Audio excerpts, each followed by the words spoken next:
I'm Jade, and this is my confession booth, my fantasy confession booth, so to speak. I'm going to be reading out some rather lovely and some rather raunchy confessions. I'm kind of tired today, so this should wake me up. Let's get into it. Fuck me, that was hot. First one. I have a real thing for my boyfriend's dad. Should I tell my boyfriend, or do I dare pursue this fantasy? I probably wouldn't tell them because you don't want to give them a complex, and I've seen it many a time in Take a Break where people do leave their partners for their partner's parents. I wouldn't want to prod that bear. So if I were you, I'd wind your neck in and keep it moving. Okay, having a wild night in a hotel corner suite with huge windows and a big sea! I quite enjoy this one actually. So I used to live in Canary Wharf with very high-rise buildings, and let me tell you, I've seen some shit. I've seen some real raunchy rendezvous in the windows, and me and my boyfriend have definitely, we haven't partaken, we've watched it, because I think some people are into it and they want to be seen. So I think that's quite a lovely fantasy. If you want to do that, girly, you do your thing. Okay, I want to clone myself and watch my boyfriend sleep with her. I want to be there in the room to admire it. Right? Is that weird? I feel like I've seen this in Black Mirror. What I would say is, we've all seen The Substance. If you're gonna clone yourself, be ready to be replaced by the clone. Okay? So, on your head be it, my lovely. Next, healthy and regular. Oh, no, it's in my head. Healthy and regular bowel movements. That's someone's fantasy. Well, I am wishing you the best. You could have a laxative, yeah, or what's the opposite of that to stop it coming out? Imodium. Imodium or a laxative, depending on what state you're in, would suffice. Peppermint tea helps.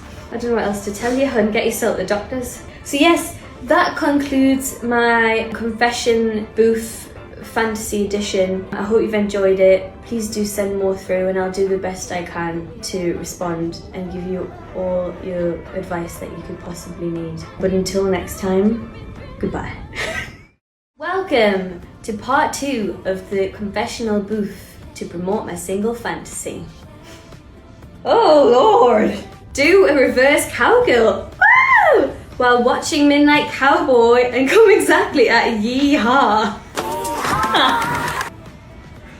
Well done. Listen, a fan is a fan. I don't care what you do with that song, I'm all for it. That's what the song's about. The yeehaw bits, I'd say it's a little bit on the nose, but should the spirit move you, then yeehaw indeed. Okay, next up. Confessing to my best friend that I'm in love with him. This is quite a tricky one because it depends what the vibe is. Are you feeling that reciprocation? If you're really not having any sort of evidence whatsoever that they're into it, I wouldn't do it, because once you step over that line, it's hard to come back from it, you know. I've actually had friends before that have done a similar sort of thing. The friendship's never the same again if it doesn't quite work out. So if it's a risk you want to take, I'm all for it, I'll support you. But yeah, be warned, my lovelies. Wow, okay, go off again. Okay, I want to be able to turn a woman into a cat. So I can pet her and cuddle her as a cat, but then I'd turn her back into a human and sleep with her. There's a lot going on here, but I don't want to shame you. I know people are into that sort of fetishization of animalistic behaviour, so to speak. Maybe wouldn't advise it, but you do you. And that is today's, oh, there's more. Next one.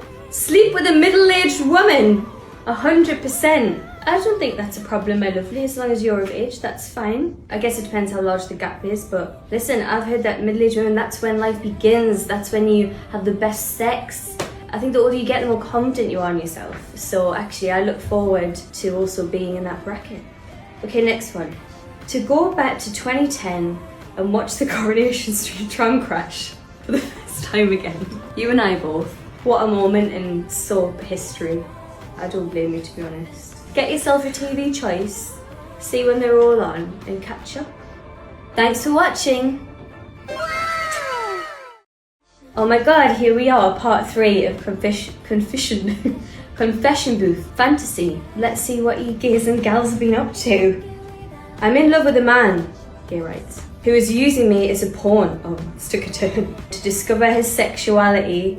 And I'm very aware, but do I live for it? Yes, mother. Tale as old as time, my lovely. We've seen this before. Dare I say it doesn't end well. But I will say, you know, it's hard for people with the sexualities coming out, all that stuff's quite difficult. But what I don't agree with is using someone. But you're saying you live for it. So what are you moaning for then? I'm into size fantasies. My ultimate dream is to somehow be shrunk down to a mere 3 inches tall. Come on, borrowers. And I'm basically kept as a cute little pet by a nice woman. In particular, I just love the thought of being held in her now giant hands. Well, there's a story in this. Fee-fi, full fum. Stick a finger in your bum. That's what I say to that one. It's giving borrowers, it's giving Stuart Little, it's giving Polly Pockets. I don't want to shame that fantasy, I think that's fine. Some of these I can't even read out. I am living for it though. Next one, to be a MILF on MILF Manor. You and I both. So I've only just been sort of tuned into MILF Manor. Basically the premise of the show is that a bunch of MILFs go on this show and so do a bunch of boys. And obviously it's like a dating type show, so they think they're going to date each other. But then what they don't realise, and which is the big surprise, is that the boys are actually all their sons. They all date each other's mums, and that's like the premise of the show. And she's gagging for it. Sure the second season is like includes Dill, lives for it, and I'm like, alright, there's one particular MILF in it who is like... Next one. I have a crush on one of my colleagues, but I'm scared to tell him. Ooh. Now, I feel like this is a one where you can trial this out at a Christmas party or a Halloween party. Everyone's had a little bit to drink, see if they're feeling the vibe. If you're reading the signs, give it a go. If you're not reading the signs, I wouldn't bother, because you don't want to be awkward at work, do you know what I mean?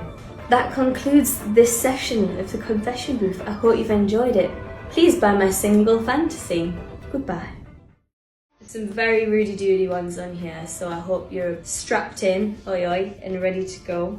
My boyfriend is looking for an open relationship.